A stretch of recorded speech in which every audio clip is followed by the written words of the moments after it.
Thank you, everybody, for coming to the Aaron Torres Podcast YouTube page. If you could do me a quick favor, see that little black subscribe button at the bottom of your screen? Go ahead, click that black subscribe button. Really does help our audience grow, really does help our channel grow, really does help and mean more than you could possibly know. So go ahead, hit that little black subscribe button. Also, thank you to our presenting sponsor, Betfred Sportsbook and the Betfred Sportsbook app. Bet 50 on any game, get 250 in free bets. Thank you again to Betfred. Thank you again to you. Now, here is the video that you came here for. Do want to switch gears and hit on maybe our favorite topic here on the Aaron Torres Podcast, if not our favorite topic, certainly the most interesting topic that we have going, and that is Coach Prime and Deion Sanders. By now, you know, obviously he was at Jackson State. His time at Jackson State has now come to an end. His last game was on Saturday in the Celebration Bowl. Unfortunately, Jackson State does take the loss. It was an incredible game, incredible moment, a fun watch for everybody who loves college football. But with the game going final, it means that now Coach Prime is officially the head coach of Colorado, and there is no going back to Jackson State. And so what I want to talk about now is not necessarily Coach Prime, but instead what has happened since that game went final. Specifically, a couple of his players who hit the portal, and more specifically, one who hit the portal who might not be following him to Colorado. Again, goes without saying, once the game goes final, like every school, frankly, Jackson State has a number of players hit the portal. That is the world that we live in, especially in the world of a coaching change. And so I think the last number was about 14, 15 guys do hit the portal following that game. Now, a couple have recommitted to head coach TC Taylor, new head coach TC Taylor. A couple guys have announced that they are following Coach Prime, or maybe they haven't officially announced, but it's pretty much insinuated that they are following Coach Prime to Colorado. Shedeur Sanders, Deion Sanders' son, the quarterback, it feels pretty safe to assume that he is going to be following Coach Prime to Colorado. Of course, remember in Deion Sanders' introductory press conference at Colorado, he said, that's your quarterback over there, Shedeur Sanders.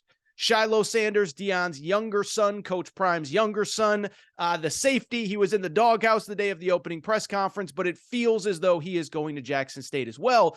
But there is another player, maybe the most high-profile player, maybe outside of Shedeur, maybe even more high-profile than Shedeur, who has hit the portal. But we found out on Monday that it is far from a done deal that he is following Coach Prime to Colorado. That player is, of course, Travis Hunter, the former number one ranked recruit in the class of 2022, last year on National Signing Day at the last moment, flipped from being committed to Florida State to going to Jackson State, goes and plays for Coach Prime for 1 year at Jackson State. Well, after the game, after the Celebration Bowl, he does announce that he's hitting the transfer portal. But what was interesting was what happened after that, which is what I want to talk about now. That is because on Monday night, Travis Hunter announced, he did a video on YouTube, no different than maybe what you're watching here on YouTube right now, where he basically said, look, I am in the portal, but my options are open and I'm considering a lot of schools. It was a very interesting video, a short video, about 2 to 3 minutes. Many of you may have already seen it, where he says, yes, I'm very much considering Colorado. I don't want Colorado fans to think that I might not come, but that I'm also considering other schools as well, and that I have to do what's best for me and I have to consider my options. Following that video, there was a report from On3 that really it should or likely will come down to 4 schools for Travis Hunter. Yes, Colorado is in the mix, but beyond Colorado, Georgia, Miami, and USC could be in the mix as well. And so what I want to do is I want to break it down because this is absolutely fascinating. I think everybody thought it was a done deal. Travis Hunter, the second the season ends, he's on the next plane with Coach Prime to Colorado. And it is not the case. And it appears as though this is going to be a little bit of a recruitment. And so what I would say about this is ultimately, you know, I don't know that I'm necessarily surprised, even though Coach Prime said on multiple occasions, of course, Travis is following me. And even though, remember, in that opening introductory press conference, in that opening video that Travis Hunter posted the day Deion Sanders accepted the Colorado job, you know, Travis Hunter said something like, Coach, I'm following you. But why I'm not surprised, because I think the reason that I'm not totally surprised is pretty straightforward, okay? And to explain why, you really have to go back to the day that Travis Hunter flipped from Florida State to Jackson State. If you really break down why he did it, it was for 3 reasons, in my opinion, and 3 reasons that have been stated publicly. One, he is, of course, a cornerback, and he wanted to play for the greatest cornerback of all time in Deion Sanders.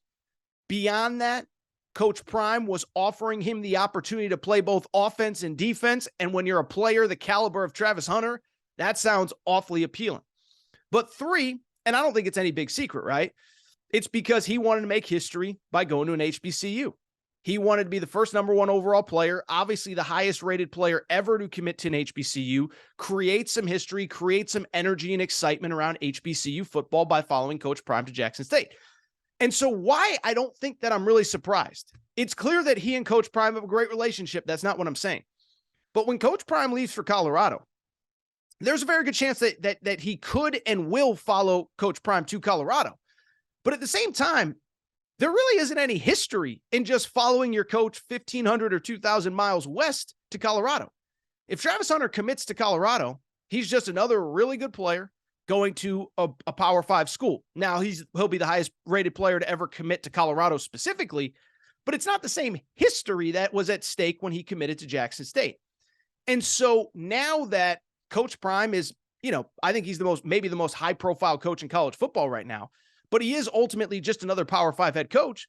I think Travis Hunter, I think it makes sense, and I'm not telling what he shouldn't do, but I think it makes sense for him to reopen his commitment, look at other options, and then most importantly, decide on all of the other factors that you decide on when you are basically committing to an FBS or a Power 5 program. There's no more history at stake going to Colorado. That's done now that you're leaving Jackson State, unless, of course, he decides to return to Jackson State, which it doesn't sound like he's going to do. And so now it's just another normal recruitment, right? It's about how are you going to be developed for the NFL? It's about a chance to win a national championship at the FBS level. It's about a chance to maybe make the playoff. It's about a chance to be maybe part of a program that is being rebuilt. It's about, frankly, some NIL cash. Hey, I did the historic thing going to Jackson State. Now, if everybody else get in the bag, I got to as well. And so when I look at his options, I still think Colorado probably should be the favorite, and I'll explain why in a second. But I think all 4 of those options make sense for him. First of all, from the Georgia perspective, 1, he's from Georgia. But beyond that, the whole Georgia thing speaks for itself, right?